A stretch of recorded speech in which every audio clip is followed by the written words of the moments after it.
ফুলকপি দিয়ে মজাদার একটা পাকোড়া রেসিপি শেয়ার করব, যেটা কিনা অল্প সময়ে তৈরি করা যায় আর খেতেও ভীষণ মজার হয়ে থাকে।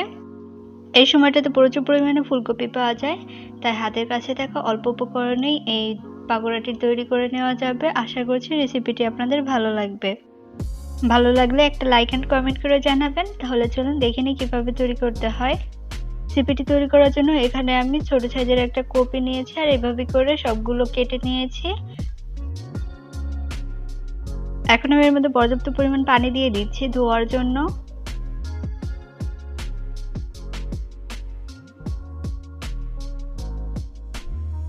আমি কপিগুলোকে খুব ভালোভাবে ধুয়ে নিচ্ছি। এরপর আমি এক চুলায় আগে থেকে একটা পাত্রে পানি গরম হতে দিয়েছি আর এর মধ্যে দিয়ে দিচ্ছি 1 চা চামচের মতো লবণ। লবণটাকে একটু পানির সঙ্গে ভালোভাবে মিশিয়ে নিচ্ছি আর এরপরে আমি আগে থেকে কেটে রাখা ফুলকপিগুলো দিয়ে দিচ্ছি। আমি এগুলোকে একটু 2 থেকে 3 মিনিটের মতো একটু সিদ্ধ করে নেব। খুব বেশি পরিমাণে সিদ্ধ করার প্রয়োজন নেই। 2-3 মিনিটের মতো আমি সিদ্ধ করে নিয়েছি আর এরপর একটা ছাঁকনির সাহায্যে পানি ঝরিয়ে এভাবে আমি কপিগুলোকে উঠিয়ে নিচ্ছি।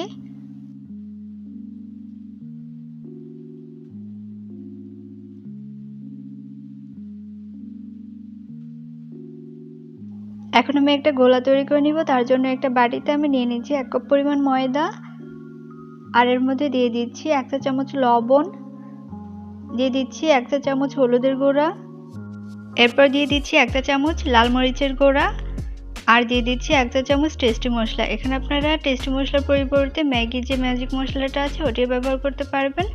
তো এরপর আমি সব শুকনো উপকরণগুলো একটা হ্যান্ড উইক্সের সাহায্যে ভালোভাবে আগে মিশিয়ে নিচ্ছি।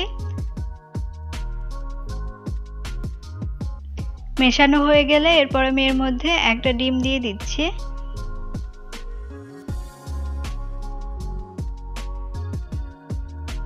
আর দিয়ে দিচ্ছি কিছু ধনিয়া পাতা কুচি।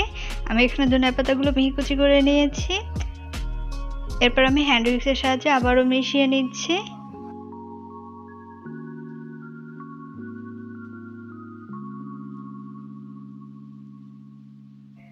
এরপর আমি অল্প অল্প করে দুধ দিয়ে একটা ব্যাটার তৈরি করে নিব।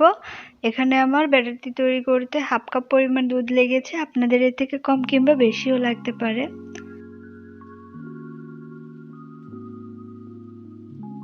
আমার ব্যাটারটি রেডি হয়ে গিয়েছে। এখন আমি এর মধ্যে আগে থেকে সিদ্ধ করে রাখা ফুলকপি দিয়ে দিচ্ছি। এখন আমি একটা কাঁটা চামচের সাহায্যে খুব ভালোভাবে কোটিং করে নিচ্ছি। এখন আমি চলে যাচ্ছি ভাজার জন্য। আমি ভাজার জন্য চুলায় আগে থেকে তেল গরম হতে দিয়েছি। তেলটা যখন হালকা গরম হয়ে এসেছে তখন আমি এক এক করে ফুলকপিগুলো দিয়ে দিচ্ছি। এরপর যখন একটি পাশ হয়ে এসেছে তখন আমি অপর পাশটি উল্টিয়ে দিচ্ছি। আর চুলার জালটা অবশ্যই মাঝারিতে রাখতে হবে, তা না হলে কিন্তু উপর থেকে খুব দ্রুত কালার চলে আসবে কিন্তু ভিতর থেকে খুব ভালোভাবে কুক হবে না।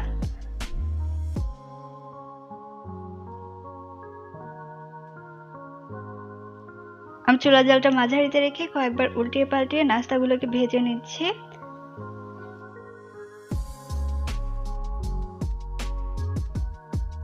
আর ভাজতে ভাজতে যখন পর্যাপ্ত কালার চলে এসেছে তখন তেল ঝরিয়ে নাস্তাগুলোকে চুলা থেকে নামিয়ে নিয়েছি। আর এরই মাঝে তৈরি হয়ে গিয়েছে মজাদার ফুলকপির পাকোড়া রেসিপি।